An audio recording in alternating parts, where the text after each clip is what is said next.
हाँ जी, एक और नए वीडियो में फिर से आपका स्वागत है।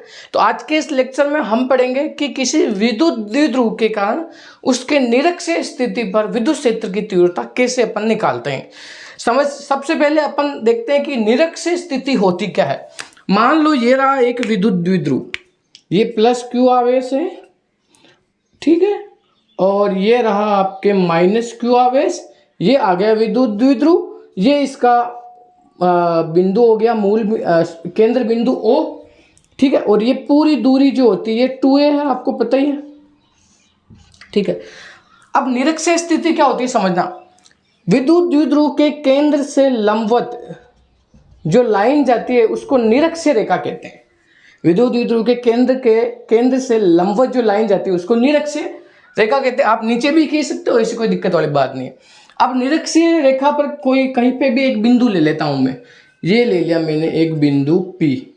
इस P बिंदु पर अपने को विद्युत क्षेत्र की तीव्रता ज्ञात करनी है, ठीक है। तो वही बात है कि सबसे पहले इस आवेश के कारण यहाँ पे विद्युत क्षेत्र की तीव्रता ज्ञात करेंगे, उसके बाद माइनस क्यू आवेश के कारण भी अपन P बिंदु पर विद्युत क्षेत्र की तीव्रता ज्ञात करेंगे। तो देखना, तो सबसे पहले अपने को दूरी चाहिए, ये वाली दूरी, ये वाली दूरी चाहिए नहीं चाहिए भाई, सीधी दूरी चाहिए आपको जहां से जहां तक, ये वाली दूरी। तो इसके लिए अपन क्या एक काम करते हैं, इसके केंद्र बिंदु से P तक की दूरी को अपन R मान लेते हैं। क्या मान लेते हैं? R मान लेते हैं। यहाँ पे भी एक लाइन बना लेता हूं मैं, ये लो भाई, इसको थोड़ा गहरा कर लेते हैं, ये लीजिए, ठीक है। तो अभी भी मेरे पास ये सीधी लाइन तो नहीं आई, ये दूरी तो नहीं आई, तो थोड़ा सा ध्यान से देखो, ये रहा आपके एक समकोण त्रिभुज। देखो ये पूरा 2a, तो इसका आधा a हो गया, ये आपके a हो गया, ये आपके r हो गया। सीधा सीधा पता चल रहा है कि कर्ण है सर, ये कर्ण स्क्वायर बराबर लंब स्क्वायर प्लस आधार स्क्वायर होता है सर ये, ठीक है। तो अपन इसको कर्ण स्क्वायर, जैसे अपन इसको a भी मान लेते हैं, a बिंदु, और इसको b बिंदु मान लेते हैं, ये p है। तो ए पी का स्क्वायर बराबर कर्ण स्क्वायर बराबर लंब स्क्वायर, लंब कितना है साहब, ये आर स्क्वायर प्लस आधार कितना ए, तो आर स्क्वायर प्लस ए स्क्वायर निकल के आ गया। सेम देखो साहब, एक त्रिभुज इधर ऐसा बन रहा है, इसमें ये ए रहा, इसका ये आर रहा, तो यहाँ पे भी वापस बी पी का स्क्वायर भी आपके सेम ही निकलने वाला है, आर स्क्वायर प्लस ए स्क्वायर, ठीक। अब अपन देखते हैं कि प्लस क्यू आवेश के कारण बिंदु P पर विद्युत क्षेत्र की तीव्रता, तो फॉर्मूला आपको पता ही है, E प्लस क्यू बराबर के क्यू अपॉन आर स्क्वायर, दूरी का स्क्वायर। सर ये दूरी कितनी है, यहाँ पर मैं AP स्क्वायर लिख दूँ इसको, AP का होल स्क्वायर, और AP स्क्वायर का मान वो रहा, तो k Q upon are square plus A square. Same ऐसे कैसे अपन लिखते हैं, माइनस क्यू आवेश के कारण, अब की बार अपन इस माइनस क्यू आवेश के कारण यहाँ पर विद्युत क्षेत्र की तीव्रता ज्ञात कर रहे हैं। तो सेम लाइन आपको लिखनी है यहाँ पे, तो E minus Q equal to K Q upon are square plus A square, same चीज लिख ली। अब थोड़ा सा समझने वाली बात है साहब, ठीक है। अब मैं एक बार इस डायग्राम को मिटा रहा हूं, ये एक तो आपको बनाना ही है, दूसरा और बनाना है, वो उसको समझना आप, ठीक है। इसको मैं थोड़ा सा रफ कर रहा हूं क्योंकि मुझे समझाना है आपको, थोड़ा सा समझना सर, ठीक है। ये रहा माइनस क्यू, ये रहा प्लस क्यू, ये रहा P बिंदु आपके, ठीक है। अब देखना, ये रेखा मैंने खींची यहां से यहां तक, जिस बिंदु पर आपको विद्युत क्षेत्र की तीव्रता ज्ञात करनी है वहां पर एक एकांक आवेश मानो Q नोट, ये लो भाई, ये मैंने एकांक आवेश मान लिया, ठीक है। क्या करें सर, अब देखो ये माइनस है और एकांक आवेश हमेशा प्लस रहता है, तो ये माइनस इस प्लस को अपनी ओर आकर्षित करेगा, तो इसके कारण विद्युत क्षेत्र की तीव्रता इधर आ गई सर, ठीक। अब इस प्लस क्यू आवेश के कारण देखते हैं, अब ये प्लस क्यू है, ये भी प्लस है, तो ये बड़ा है, जाहिर सी बात है ये इसको अपनी ओर आकर्षित तो करेगा नहीं, क्योंकि ये भी प्लस ये भी प्लस, तो ये इसको अब की बार प्रतिकर्षित करेगा, तो ये इसको इधर धक्का देगा, इधर धक्का देगा। इसको मिटा देता हूं मैं, डायग्राम अच्छा बन जाएगा। ठीक है सर, ये इधर आ गया। अब क्या करें, एक विद्युत क्षेत्र इधर आ गया, एक इधर आ गया, बात समझ में नहीं आई।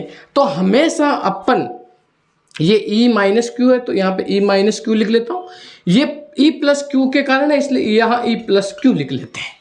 ठीक है, अब दोनों पे के बीच में मैं एक लाइन खींच लेता हूँ।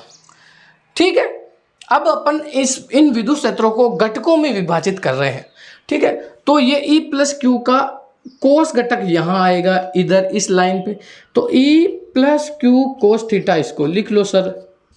ठीक है, सेम E माइनस क्यू का भी कोस घटक इस लाइन पे आएगा, इसलिए एक और लगा के मैंने लिख दिया E minus Q cos theta. ठीक है, कचरा लग रहा है थोड़ा, पर समझते जाना साथ साथ में, बहुत अच्छा समझ में आएगा। ठीक है सर, अब देखना E माइनस क्यू का ये रहा कोस घटक, तो जाहिर सी बात है इसकी लंबवत जो लाइन है ये वाली, ये साइन घटक वाली होगी, तो यहां इस पे मैं लिख रहा हूं E minus Q sine theta. ठीक, अब देखना, और E प्लस क्यू का ये कोस घटक है, तो इसके लंबवत जो ये लाइन है, इसको मिटा देता हूं, इसके लंबवत जो लाइन है वो E plus Q sine theta वाली होगी सर, कोई दिक्कत वाली बात नहीं है। अब आप गौर से देखोगे तो E प्लस क्यू ऊपर की तरफ है, E माइनस क्यू नीचे, यानी ऊपर जितने विद्युत क्षेत्र की तीव्रता लग रही उतनी नीचे लग रही। दोनों खींच रहे हैं एक दूसरे को, लेकिन बराबर खींच रहे हैं, और जब भी बराबर खींचेंगे तो नहीं तो ऊपर वाला हिलेगा, नहीं नीचे वाला हिलेगा, यानी परिणामी विद्युत क्षेत्र की तीव्रता 0 मिलेगी सर। तो अपन लिखते हैं, चूंकि लिखना मैं नहीं लिख रहा हूं, चूंकि प्लस क्यू आवेश के कारण और माइनस क्यू आवेश के कारण बिंदु P पर, क्या है, बिंदु P पर विद्युत क्षेत्र की तीव्रता एक दूसरे के विपरीत दिशा में है। ठीक है, क्या लिखेंगे कि साइन घटक के कारण, देखो साइन घटक के कारण, साइन घटक के कारण बिंदु P पर विद्युत क्षेत्र की तीव्रता विपरीत दिशा में है। आप लिखना थोड़ा सा, मैं थोड़ा सा ही लिख रहा हूं, विपरीत दिशा में, जिसके कारण साइन घटक एक दूसरे को निरस्त कर देते हैं। अतः हमें परिणामी विद्युत क्षेत्र केवल कोस घटक के कारण मिलेगा। ये देखो दोनों ही एक ही दिशा में है, इसलिए E निरक्षीय बराबर E plus Q cos theta plus E minus Q cos theta. दोनों में कोस थीटा कॉमन है, कॉमन ले लो सर, कोस थीटा बाहर ले लो, ये E plus Q plus E minus Q. Sir E plus Q और E माइनस क्यू तो अपन ने निकाल रखा है, बिल्कुल निकाल रखा है, तो इसको लिख लेते हैं सर।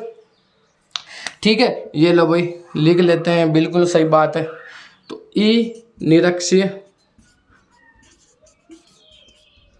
बराबर, थोड़ी सी इंक इसमें डाल देते हैं यार, चलो रेड पेन से लिख लेते हैं।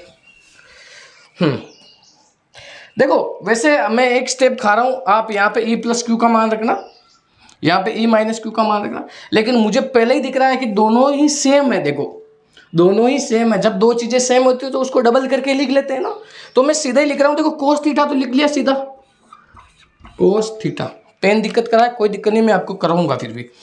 कोस थीटा इंटू 2 सेम है तो इसलिए 2 लगा दिया, k Q upon are square plus A square. ठीक है सर, कोई दिक्कत वाली बात नहीं। अब ये कोस थीटा का मान अपन लिख लेते हैं, इससे समकोण त्रिभुज में कोस थीटा का मान कैसे निकालते हैं सर, लाल कक्का लगा के, लाल कक्का। कोस थीटा दूसरा वाला होता है आधार बटा कर्ण, यहाँ लिख लेते हैं चूंकि कोस थीटा बराबर आधार बटा कर्ण, आधार ए है, कर्ण क्या है सर, ये करण अपन ने यह निकाला AP का स्क्वायर बराबर आर स्क्वायर प्लस ए स्क्वायर, तो मुझे ओनली AP चाहिए, इसलिए अंडर रूट के अंदर आर स्क्वायर प्लस ए स्क्वायर आपके मिल जाएगा। ए अपॉन रूट के अंदर आर स्क्वायर प्लस ए स्क्वायर, ठीक है। तो कोस थीटा का मान यहाँ लिख लेते हैं sir, a upon are square plus A square into 2KQ upon are square plus A square, ठीक है। अब थोड़ा सा आप ध्यान, ये रूट के अंदर है, देखो ये रूट के अंदर है ना, ये रूट के अंदर लिख लो। और रूट का मतलब आपको पता है, ये पावर आधी क्या है, पावर आधी, इसलिए मैं हाफ पावर लगा के लिख रहा हूँ सर इसको। ये लीजिए, इसके पावर हाफ लगा देते हैं सर, ये 1/2, थोड़ा सा दिख नहीं रहा होगा तो आप करना कोशिश। देखो हाफ पावर यहाँ पे और 1 पावर यहाँ पे, तो कितनी हो गई सर 3/2, हाफ और 1 3/2। इसको अपन लिख लेते हैं KQ इंटू 2A, नीचे देखो आधी है और 1 है, 3/2 आर स्क्वायर प्लस ए स्क्वायर की पावर 3/2, ठीक है। अब आपको पता ही है Q इंटू 2A क्या होता है, P विद्युत द्विध्रुव आघूर्ण, यहाँ लिख देते हैं साइड में चूंकि Q बराबर P बराबर Q इंटू 2A, ठीक है। और यहाँ पे भी आपको वही जो पिछले वीडियो में मैंने बताया था, R जो है A से बहुत ज़्यादा है ना, इसलिए अपन A को लगभग 0 बना लेते हैं, तो A को अपन 0 बना लेंगे, लिखेंगे यहाँ पर चूंकि R is greater than A, इसीलिए A लगभग 0 बन जाएगा, ठीक है। अब अपन इसको करते हैं सर, K ये बन गया P अपॉन में, देखो आर स्क्वायर पावर में चल रहा है, पावर में 3/2 और है, ये 3/2 और लिख लीजिए, ठीक है। इस 2 के नीचे कुछ भी नहीं, सबका मान लीजिए 1 लगा दीजिए, तो ऊपर का 2 नीचे के 2 से उठ गया, तो R³ बचा ओनली नीचे, ठीक है। तो E निरक्ष लिख देता हूं मैं, यहां लिख लेता हूं E निरक्ष बराबर कितना है सर, KP अपॉन R³, ये लीजिए, ठीक है। बहुत इजी है, थोड़ा सा आपको दिमाग लगाना है, कुछ भी नहीं करना है, ठीक है। अब थोड़ा सा यहाँ से अपन एक कंक्लूजन निकालते हैं। देखो आप देखोगे कि ई अक्षीय कितना था, थोड़ा सा मैं आपको याद दिला देता हूँ। ई अक्षीय ये आपके था सर 2KP अपॉन R³। सीधा सीधा आपको पता चल रहा है कि ई अक्षीय जो है निरक्षीय का डबल है, तो यहाँ लिख लेते हैं ई अक्षीय बराबर 2 इंटू, देखो इसको, इस चीज को ई निरक्षीय लिख लेता हूँ, ई निरक्षीय, ये लीजिए, ठीक है। तो जो अक्षीय स्थिति पर विद्युत क्षेत्र जो बनता है ना, निरक्षीय स्थिति पर जितना बनता है उसका डबल होता है। मान लीजिए अक्षीय स्थिति पर 4 न्यूटन पर कूलम है, सॉरी निरक्षीय पे, अच्छा अपन ये भी, निरक्षीय पर 4 न्यूटन पर कूलम है तो अक्षीय पर 8 न्यूटन पर कूलम होगा, ठीक है। मतलब डबल होता है, अक्षीय स्थिति पर निरक्षीय स्थिति का डबल होता है विद्युत क्षेत्र की तीव्रता। आशा करूंगा अच्छा लगा वीडियो, अच्छा लगा तो लाइक शेयर कमेंट छोड़ देना भाई। Thank you for watching video.